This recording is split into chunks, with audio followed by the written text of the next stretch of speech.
नमस्कार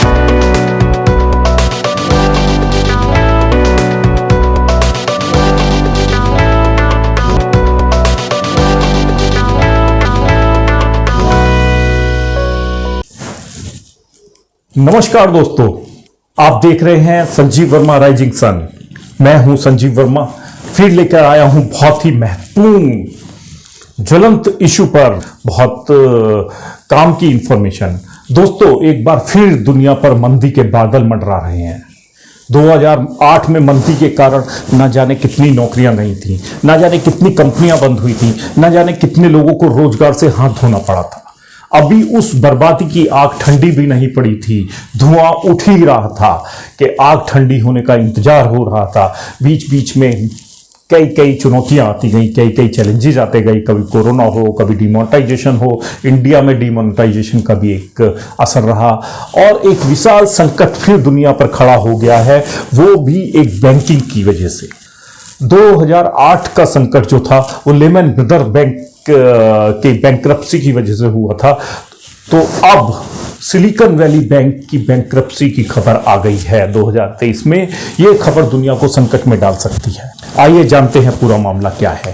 पहले देखते हैं अमेरिका में सबसे बड़ा बैंकिंग संकट सिलिकॉन वैली बैंक पर लगा ताला। क्या होगा इसका भारतीय स्टार्टअप्स पर असर? सिलिकॉन वैली बैंक बैंकरप्ट हो गया है, कल डिक्लेरेशन उसका हो गया है, आज पूरे मीडिया में ये छाया रहा। तो सिलिकॉन वैली बैंक के बारे में पहले जानते हैं। एसवीबी की स्थापना, मैं एसवीबी भी बोल सकता हूं, सिलिकॉन वैली बैंक को 1983 में हुई थी। आंकड़ों के लिहाज से ये अमेरिका का 16वां सबसे बड़ा बैंक है। बड़ा बैंक है, छोटा नहीं है।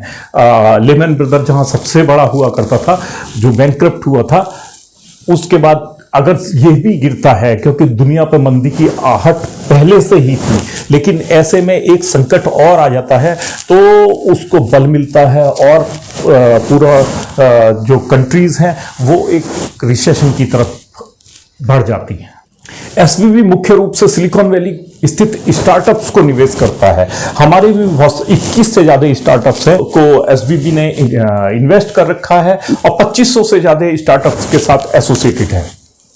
एसवीबी ने अमेरिकी पूंजी से समर्थित लगभग आधे से ज्यादा स्टार्टअप जो हैं वो एसवीबी बैंक के द्वारा ही इन्वेस्ट किए गए हैं, वेंचर कैपिटल की तरह। उनको स्टार्टअप्स को बैंकिंग सुविधा जो देता है वेंचर कैपिटल की तरह एसवीबी देता है। सिलिकॉन बैंक वैली जो है, तो मेन इसका जो वर्क प्रोफाइल था, जो इसका बिजनेस मॉड्यूल था, वो स्टार्टअप्स को फंडिंग करना था। स्टार्टअप्स को एक तरीके से वेंचर कैपिटल को हेल्प करता था और वेंचर कैपिटल के थ्रू स्टार्टअप से कनेक्ट था। जहां एक तरफ स्टार्टअप स्लो चलते जा रहे हैं, जहां कोरोना के बाद एकदम बहुत सारे स्टार्टअप बड़े हुए थे और वो फिर से गिर रहे हैं, क्योंकि ऑनलाइन मार्केट बहुत बड़ा था, डिजिटाइजेशन बहुत बड़ा था, तो वो फिर से अब ऑफलाइन में आते जा रहे हैं, जो ऑफिस ऑफलाइन में आते जा रहे हैं। तो इसका इंपैक्ट सीधा सीधा बैंक पर पड़ा। एसवीबी में निवेश करने वाली 44% टेक कंपनियां और health care startups last year IPO भी लेके आए हैं। 31 दिसंबर 2022 को बैंक की कुल संपत्ति जो आंकी गई है लगभग 212 अरब बिलियन डॉलर नापी गई है। बैंक में के प्रमुख ग्राहकों में शॉपिफाई और पाइन ट्रस्ट जैसी कंपनियां, बड़ी कंपनियां शामिल हैं। ये सिलिकॉन वैली की कहानी है। आगे इसमें देखते हैं। Banks give multiple service to venture capitals और 1983 में ये बैंक बना था। हाउ बिग इट इज, ये इतना बड़ा क्यों है? क्योंकि 44% of the US venture Capitals को सपोर्ट करता है। 44% जो उसके वेंचर कैपिटल्स हैं उसको ये अकेला बैंक सपोर्ट करता है। और इसके बारे में जानकारी है, 21 इंडियन स्टार्टअप्स को भी इसने फंडिंग कर रखी है और 2500 से ज्यादा वेंचर कैपिटल्स जो हैं, वेंचर कैपिटल जो स्टार्टअप्स को फंडिंग कराते हैं, वो इस बैंक से एसोसिएटेड हैं, इस बैंक से जुड़े हुए हैं। लास्ट 2 डेज में $42 बिलियन का इसमें विड्रॉल देखा गया जो इसके शेयरों में, जिसके कारण इसकी स्थिति हिल गई। विड्रॉल क्यों हुआ, लोग क्यों अपना पैसा निकालने लगे, उसका कारण जो है वो भी आपको मैं बताता हूं। 2022 में इस बैंक की सिक्योरिटी $209 बिलियन थी और अभी की डेट में इसकी $220 बिलियन तक पहुंच गई थी। ये अमेरिका का 16th लार्जेस्ट बैंक कहलाता है और 1.8 बिलियन के बॉन्ड जनरेट लिक्विडिटी बनाने के लिए 1.8 बिलियन के बॉन्ड इस में जो लॉस हुआ है उसके कारण इसकी स्थिति हिल गई है। उसके कारण जब इसने अपनी एसेट बेचना शुरू किया, बॉन्ड में इन्वेस्टमेंट किया था, उसके बाद ये जब डिक्लेरेशन किया तो लोग अपना पैसा निकालने लगे। पिछले 2 दिनों में ही लगभग 42 बिलियन डॉलर का विड्रॉल इसमें देखा गया, जिस कारण बैंक मैनेजमेंट को आके डिक्लेयर करना पड़ा कि हम बैंक चलाने की स्थिति में नहीं हैं। जहां एक तरफ ग्लोबल फाइनेंस, ये इकोनॉमिक टाइम्स की न्यूज़ है, आर्थिक संकट में ये बैंक का क्राइसिस डाल सकता है, ग्लोबल फाइनेंशियल क्राइसिस, जहां एक तरफ बातें हो रही हैं कि रिसेशन आने वाला है, लीमन ब्रदर के दिवालिया होने पर हुआ क्या था कि 2008 में रिसेशन आया था। इसी को सपोर्ट मिल सकता है, इसको बल मिल सकता है और तेजी से स्थिति खराब हो सकती है अगर सिलिकॉन वैली बैंक भी बैंकरप्सी के कगार पर होगा, दिवालिया घोषित हो जाएगा।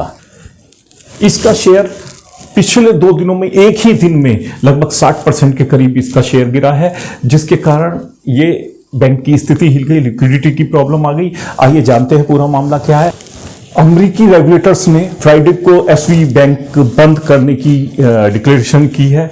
कैलिफोर्निया में बैंकिंग रेगुलेटर ने बैंकों को बंद करने के बाद federal deposit insurance corporation FDIC को बैंक के एसेट रिसीवर के रूप में नियुक्त किया है। वो बैंक की सारी एसेट को अपने कब्जे में ले सकते हैं। इस खबर को पूरी दुनिया के बाजार में ग्लोबल मंदी की आहट के रूप में देखा जा रहा है और सेंटा क्लॉज स्थित एसवीबी की परेशानियां तब शुरू हुई जब उसकी मूल कंपनी जो है एसवीबी फाइनेंशियल ग्रुप ने अपने पोर्टफोलियो से 21 अरब डॉलर की प्रतिभूति को बेचने की घोषणा करी।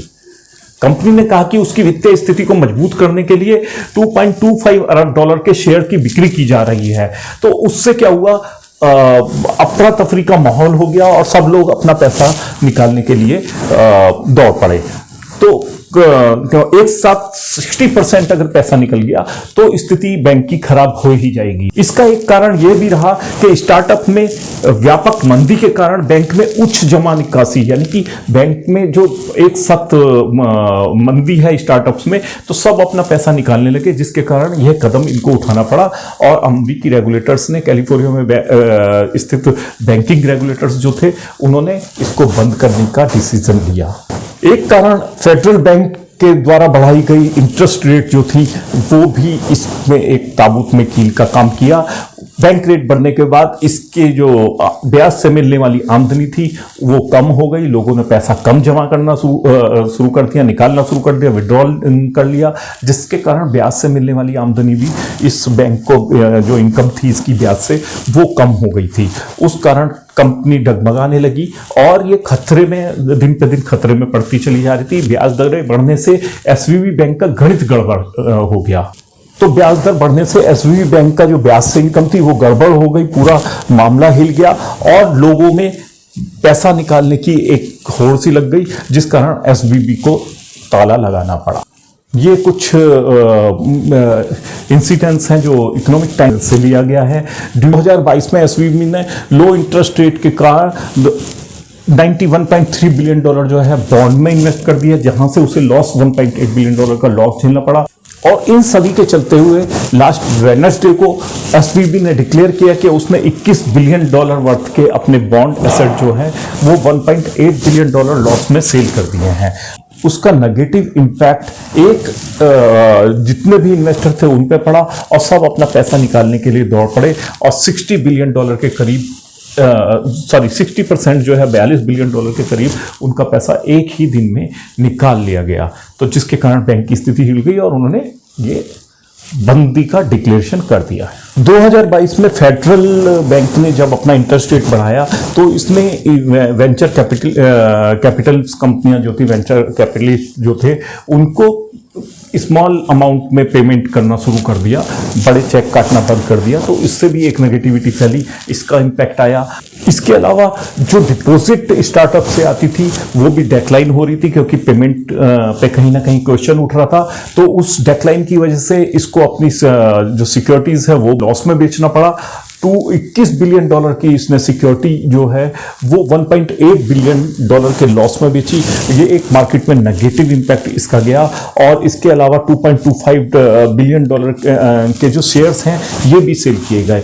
तो लोगों को लगा कि बैंक की स्थिति सही नहीं है और वो एक साथ भाग लिए सब अपना पैसा विड्रॉल करने के लिए। इसका कंपनी पे इंपैक्ट आया और शुक्रवार को कंपनी के प्रमुख ग्रेग बेकर ने शुक्रवार को कर्मचारियों को एक वीडियो संदेश के द्वारा 48 घंटे में हुए घटनाक्रम के बारे में बताया और उन्होंने हालात की जानकारी सबको दी, जिससे और कहा कि कंपनी चलाना मुश्किल है और अब हम इसको बैंकरप्सी की तरफ ले जाते हैं, हम कंपनी चलाने में समर्थ नहीं हैं। ये वो ही ग्रेग बेकर हैं जिन्होंने लेमन ब्रदर के संकट के बाद भी इस बैंक को फाइनेंशियली बहुत मजबूत किया था और 2011 में एसवीबी फाइनेंशियल ग्रुप के प्रेसिडेंट और सीईओ के पद पे इनकी नियुक्ति की गई थी। अच्छा इन्होंने चलाया था, लेकिन कुछ ही दिनों के फाइनेंशियल संकट के कारण इनको ये डिसीजन लेना पड़ा कि ये बैंक डूब गया। अब बताते हैं क्या है लेमन ब्रदर बैंक क्राइसिस, जिसने 2008 का रिसेशन जिसकी देन था, जिसने पूरे वर्ल्ड को डुबो दिया था, जिसमें कितनी नौकरियां नहीं थी, ना जाने कितने बिजनेस बंद हुए थे और ना जाने कितने रोजगारों से लोगों को हाथ धोना पड़ा था। तो उसके बाद इंडिया में हालांकि उसका इम्पैक्ट बहुत कम था, लेकिन उसके बाद कंपनियां कॉस्ट कटिंग के ऊपर बहुत काम करने लगी और आगे उसका लॉन्ग टर्म इंपैक्ट ये आया कि उनकी ग्रोथ पॉसिबल नहीं हुई। हालांकि प्रॉफिटेबिलिटी तो बढ़ गई, लेकिन जो लॉन्ग टर्म का एक विजन होता है जो कंपनी को आगे ले जाता है, वो एक उस पे क्वेश्चन मार्क लग गया कि वो आगे जा भी पाएंगे नहीं जा पाएंगे, क्योंकि कॉस्ट कटिंग एक लेवल तक ही सही होती है। लेकिन 2009 के रिसेशन के बाद हर कंपनी आपने देखा होगा वर्ल्ड की कॉस्ट कटिंग में लग गई कि कितना ज़्यादा से ज़्यादा पैसा बचाया जाए, पैसा इन्वेस्ट किया जाता है, पैसा लगाया जाता है, तभी हम ग्रो करते हैं। लेमन ब्रदर का प्रमुख कारण क्या हुआ था, 2008 में उन्होंने प्रॉपर्टी मॉर्गेज में बहुत सारा पैसा लगा दिया था। सारा पैसा बैंक का सबसे बड़ा बैंक हुआ करता था, 630 बिलियन डॉलर का इस वर्थ थी, जो बाद में बैंकरप्ट के बाद मतलब सरेंडर कर दी गई थी। लेमन ब्रदर ने बहुत सारी प्रॉपर्टी में पैसा लगाया और प्रॉपर्टी की कीमत उसके बाद घट गई, उतना यूएस में कारोबार हुआ नहीं और पूरा बैंक क्लप्स कर गया और इसमें सबसे ज़्यादा नुकसान हुआ था। इस बैंक के संकट ने पूरे वर्ल्ड को संकट में डाल दिया था, जिससे लोगों दुनिया भर की वित्तीय बाजारों में भारी गिरावट आई, जिससे निवेशकों की संपत्ति में बहुत ज़्यादा कमी आई और लोग परेशान होकर आपाधापी में डिसीजन लेने लगे और जिसके कारण ज़्यादातर डिसीजन गलत हुए।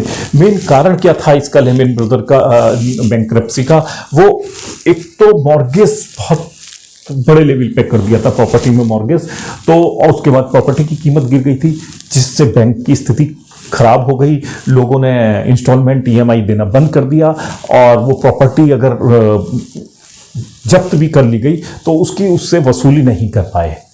एक्सेसिव लीवरेज थी, खुल के बांटा जा रहा था। लेक ऑफ लिक्विडिटी, बैंक के पास जब सारा पैसा बांट दिया तो लिक्विडिटी कम हो गई, लिक्विडिटी कम हो गई तो बाकी बैंक कैसे चलाएंगे। इन्वेस्टर का जो सेविंग अकाउंट है, करंट अकाउंट है, उनका पैसा होना चाहिए ना बैंक के पास, वो कम हो गया था। रिस्क मैनेजमेंट का कोई उनके पास प्लान नहीं था बड़ा, तो खुल के पैसा बांट दिया गया। तो इसलिए वो स्थिति लेमन ब्रदर की स्थिति खराब हो गई और पूरा वर्ल्ड को उसने संकट में डाल दिया। इसी तरीके से एसवीबी क्राइसिस जो हुआ, इसका भी दुनिया पे तो असर थोड़ा बहुत होगा, लेकिन इंडियन स्टार्टअप्स पे क्या होगा तो बताते हैं। 21 स्टार्टअप में इसका पैसा लगा हुआ है कि आगे उसके विस्तार में, उसके एक्सपेंशन में एक क्वेश्चन मार्क लग सकता है, अनिश्चितता आ सकती है। इससे होने वाली भारतीय स्टार्टअप पे एक प्रतिकूल प्रभाव तो पड़ेगा ही, क्योंकि 2500 स्टार्टअप वेंचर कैपिटल से जुड़े हुए हैं। 2500 वेंचर कैपिटल जो हैं, जो इस बैंक से जुड़े हैं, वो कहीं ना कहीं स्टार्टअप को फंडिंग करते हैं। उन पे अगर असर आएगा तो सिलिकॉन वैली बैंक के डूबने का इंडिया के स्टार्टअप पर भी फर्क कहीं ना कहीं आएगा। पिछले कई वर्षों से एसवीबी जो था स्टार्टअप्स की सबसे पहली पसंद बना हुआ था। स्टार्टअप्स को पूरी तरीके से इकोसिस्टम पर दिया करता था और इसी कारण इंडियन स्टार्टअप्स ने वहां अपने ऑफिसेज नहीं खोले, पूरी तरीके से बैंक पे डिपेंड हो गए और बैंक उनको अच्छी सर्विस देता था, अच्छा उनको जो भी हेल्प हो सकती थी एक वेंचर कैपिटल की तरह काम करता था खुद, और इसलिए लोगों को ये जरूरत महसूस नहीं हुई। अगर बैंक बंद हो जाता है तो हर स्टार्टअप को वहां अपना कुछ ऑफिस खोलना होगा, वो भी एक उनका कॉस्ट आएगा। अमेरिका का हर तीसरा स्टार्टअप जो है वो भारतीय के साथ मिला हुआ है, भारतीयों के साथ मिलके कहीं ना कहीं स्टार्टअप चला रहे हैं। तो अगर अमेरिका के स्टार्टअप 40% स्टार्टअप सिलिकॉन वैली से जुड़े हैं तो इंडियंस स्टार्टअप्स पे भी कहीं ना कहीं इसका फर्क आना है। स्टार्टअप्स में काम करने वाले जो कर्मचारी हैं उनकी जॉब भी खतरे में पड़ गई है। अगर स्टार्टअप नहीं चलेगा तो उसमें काम करने वाले लोगों की छटनी शुरू हो जाती है, तो ये एक दिक्कत का कारण हो सकता है। इसका असर भारत पर भी पड़ेगा, उसे रोका नहीं जा सकता क्योंकि कहीं ना कहीं बैंक के बहुत सारे स्टार्टअप डायरेक्टली बैंक से कनेक्ट हैं और बहुत सारे अमेरिकी कंपनियों के साथ जॉइंट वेंचर में हैं और अमेरिका के 40% अगर स्टार्टअप एसवीबी से लिंक हैं, एसवीबी ने फंडिंग कर रखी है, तो उन पे भी कहीं ना कहीं प्रतिकूल प्रभाव पड़ेगा, उनके साथ साथ भारतीय स्टार्टअप पर भी पड़ेगा। एसवीबी का सबसे अहम निवेश जो है SaaS यूनिकॉर्न आई सर्किट में है। $150 मिलियन ये कंपनी उनसे जुटाने में सक्षम रही थी, सफल रही थी। इसके अलावा blue stone, Paytm, 197 communication Paytm की ही कंपनी है, पेटीएम मॉल, नापतोल, कार वाले, शादी और इनमोबी और लॉयल्टी रिवार्ड्स के भी स्टार्टअप एसवीबी के साथ पैसे लगे हुए हैं। एसवीबी के साथ मिलकर एक वेंचर कैपिटल की तरह ये लोग काम कर रहे हैं। Venture capital company SL partners के भी एसवीबी में कुछ जॉइंट वेंचर है, उसको भी इसका नुकसान हो सकता है। तो ये बड़ी कंपनियां हैं जिनका है। इसके अलावा भी छोटे छोटे स्टार्टअप बहुत सारे होंगे जो यूएस में रह के या यूएस की किसी कंपनी के साथ काम कर रहे हैं। अब बताते हैं वर्ल्ड के सबसे फेमस क्राइसिस क्या क्या हुए। बैंकिंग डूबने से असर पड़ता है पूरी दुनिया पे, तो सबसे बड़ा अभी तक का जो बैंकिंग क्राइसिस हुआ है एचपीओएस यूके का बैंक है, $811 बिलियन का उसमें बैंकरप्ट हुआ था। लेमन ब्रदर $639 बिलियन उसमें डूबे। वाशिंगटन एमएफ म्यूचुअल फंड है, यूएस का है, $360 बिलियन का उसमें लॉस हुआ। सैसन एलबी जर्मनी का है, $92 बिलियन का उसमें लॉस हुआ। ब्रैडफोर्ड एंड बिंगल यूके $63 बिलियन का उसमें लॉस है। इंडीमैच यूएस की है $32 बिलियन का। ये सबसे बड़े 6 जो अभी तक के बैंकिंग क्राइसिस हुए हैं उनका मैंने ये लिस्ट दिखाया है आपको। हालांकि सबसे ज्यादा इंपैक्ट जो दुनिया पे आया, वर्ल्ड लेवल पे आया, वो लेमन ब्रदर्स वाले केस में आया था। $639 बिलियन का बैंक जब डूबा था। तो बैंकिंग डूबने से किस तरीके से सबसे एक कुछ ना कुछ इम्पैक्ट आता है। इसके लिए गवर्नमेंट को कुछ मजबूत पॉलिसी बनानी चाहिए जिससे कि हम रिसेशन से लड़ने के लिए, मंदी से लड़ने के लिए हमेशा तैयार रहें। जैसे कि फिस्कल पॉलिसी बहुत मजबूत होनी चाहिए जिससे लिक्विडिटी की कभी प्रॉब्लम ना हो। गवर्नमेंट की जो फिस्कल पॉलिसी है उसमें मार्केट में अगर पैसा होगा, मार्केट में सभी की जेब में पैसा होगा तो रिसेशन से लड़ा जा सकता है। मॉनेटरी पॉलिसी इस तरीके से बनाए कि मार्केट में कभी पैसे की कमी ना हो और महंगाई पे भी कंट्रोल रखा जा सके। रेपो रेट को चेंज करके महंगाई पे भी कंट्रोल रखा जा सके और मार्केट में सबके पास पैसा भी हो।